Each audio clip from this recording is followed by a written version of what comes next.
우선 이 탈원전이라는 정책은 장점이라고는 존재하지 않는 아주 쓰레기 같은 정책입니다.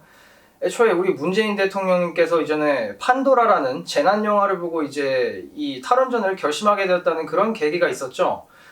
지들도 좀 쪽팔린가 본지 이제 KBS를 통해서 무슨 팩트 체크를 합시고 이런 기사가 하나 올라왔어요. 기사의 내용을 요약하자면 딱 이겁니다. 영화 때문에 탈원전 정책이 시작됐다는 주장은 전혀 사실이 아닙니다. 이 기사는 논점을 흐리는 똥글입니다. 대체 뭔 상관입니까? 지금 이 상황에서 가장 중요한 것은 무엇 때문에 탈원전을 하게 되었느냐 따위는 전혀 중요하지가 않은 거죠. 왜 탈원전을 하려고 하냐? 그것이 중요한 거 아니겠습니까? 영화를 보고 나서 대통령이라는 사람이 원전 사고가 무서워서 탈원전을 하자고 합니다. 우리 서울시장님은 한술 더 떠가지고 영화 대사를 남기셨어요. 우리의 선택은 원전이 아닌 안전. 멋있습니다. 단체로 약이라도 빠는 게 아닌가 싶습니다. 세계에서 프랑스와 일본을 제끼고 이 3세대 원전을 개발해서 최초로 상업 운전을 하고 있는 나라에서 원전이 위험해서 안 쓴다고 하는 사람이 정상입니까? 아니면 비정상입니까? 진짜 실성한 게 아니라면 설명이 되지가 않습니다. 그리고 정말 안전 생각한다면 중국이 산동성 앞바다에 박으려는 해상 원전부터 설치하지 말라고 외교적 항의를 해야 되는 거 아닙니까? 어차피 이거 터지면 편서풍 타고 와서 한국이 다 뒤집어 쓰는데요. 근데 안 하죠. 중국한테는 항의조차 못합니다. 정말 대단한 사람들입니다. 근데 부산 앞에 쓰나미 막자고 방벽 세우진 않는 거 보니까 그 영화 해운대는 또 안 봤나 봅니다. 백보양보해서 정말 이 세계에서 가장 안전한 우리나라 원전이 위험해서 탈원전을 하자고 칩시다. 예? 탈원전의 계기는 매우 괴랄하지만 방향성이라도 맞으면 저는 상관없다고 생각을 해요. 근데 이 탈원전이란 정책은 실효성, 경제성, 전문성 그 무엇 하나도 제대로 갖추지 못하고 있는 아주 쓰레기 같은 정책이라는 게 가장 큰 문제입니다. 우선 탈원전 후 폭풍에 포인트만 짚자면 이렇습니다. 한전 적자가 1조가 넘어서 전기 요금은 떡상 예정이고 원전 생태계가 붕괴해서 두산 중공업을 포함한 2,600개의 협력사가 쓰러지고 있는데 이 와중에 웃는 사람들은 중국인들이라는 겁니다. 고로 한마디로 총평하자면 이 신재생 에너지 산업은 완벽하게 망한 거고 이 모든 반사 이익은 전부 중국한테 돌아가고 있는 그런 실정인 거죠. 이 탈원전이란 정책이 왜 쓰레기인가 이유를 나열하기 시작하면 한도 끝도 없지만 이유 딱 포인트만 짚어보는 시간 가져보도록 하겠습니다. 우선 원자력을 대체하려는 이 대체 에너지의 효율성이 너무나도 구립니다. 애초에 재생에너지가 정말 좋은 것이었다면 이 위험한 원자력을 버리고 전 세계에서 전부 신재생에너지를 사용하고 있었겠죠. 근데 아니죠. 정부가 외치던 탈원전은 유럽을 벤치마킹한 건데 지금 유럽은 이미 다시 원전 유지로 돌아섰습니다. 대만 또한 탈원전을 감행하려다가 이 빈번한 블랙아웃 사태에 결국 탈원전을 포기를 했죠. 그래도 탈원전을 지지하시는 분들께서 항상 말씀하시는 이 대체 에너지가 두 개가 있어요. 첫째가 LNG고 둘째가 바로 이 태양열입니다. LNG의 경우는 가격이 원자력과 석탄에 비해 비싼 데다가 태양광은 더 처참합니다. 효율 자체가 안 나와요. 단가의 문제를 넘어서서 이 다른 에너지와 비교가 불가능할 정도로 효율이 구립니다.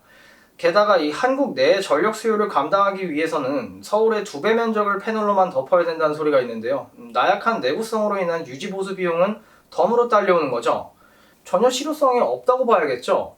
그리고 경제적으로도 손해가 대단히 막심합니다.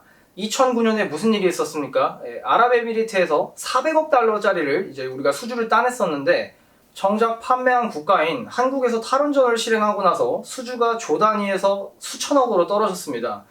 게다가 원전 팔라고 영업 내보낸 이 청와대 과학기술보좌관이 원전 세일즈 국제무대에서 탈원전을 홍보하고 있습니다. 이거 좀 개그 아닙니까? 자동차 딜러가 자동차는 대기오염의 쥐약이니 환경을 생각해 보시는 게 어떨까요? 저는 킥보드를 추천드립니다라고 판촉하는 거 본 적 있습니까? 지령을 받은 간첩이거나 약을 처먹었거나 이게 아니라면 설명이 되지가 않습니다. 덕분에 2020년 올해 탈원전 비용은 3조 6천억 원의 눈덩이를 맞았습니다. 여기서 탈원전을 하기 위해 구매해야 하는 온실가스 배출권이 1조 4천억입니다. 이건 이제 2030년에 36% 인상된 전기요금이 되어 국민들에게 되돌아올 겁니다. 거기다 우리 더불어민주당 의원이 당장 전기요금을 2배나 올려야 된다고 말했었죠. 이 신재생 에너지의 경제적 효율이 매우 구리다는 사실을 자기들도 인지하고 있습니다. 모르고 하면 모질이지만 알면서도 탈원전 밀어붙인다는 게 개자식들 아닙니까? 심지어 정말 슬픈 사실은 국내 최대의 태양광 발전단지 솔라시도 태양광 발전소에서 쓰고 있는 이 부품들은 전부 중국산입니다.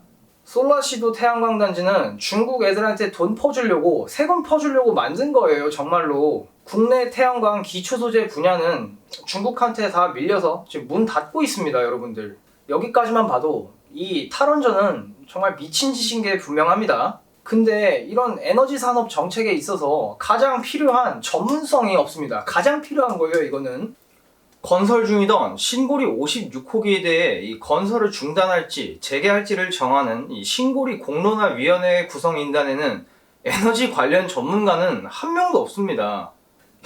대단히 황당한 일이죠. 게다가 황당한 일은 이뿐만이 아닙니다. 문재인이 전력수급 계획을 짜는 실무소위원회를 개편하면서 있었던 일인데요. 기존에 있던 위원을 친원전 인사라는 이유로 자르고 LNG 전문가를 대거 배치한 것으로 확인되었습니다. 친원전 인사가 이해관계 때문에 내려왔다는데 그러면 LNG 전문가는 이해관계가 없답니까? 참 웃기지도 않습니다. 탈원전의 내용을 총평하자면 경제성도 없고 실효성도 없고 전문성도 없는 데다가 그 과정마저 대단히 후진국스럽기까지 한데 심지어 반사 이익은 전부 옆나라 중국한테 돌아가고 있는 21세기 최악의 정책입니다.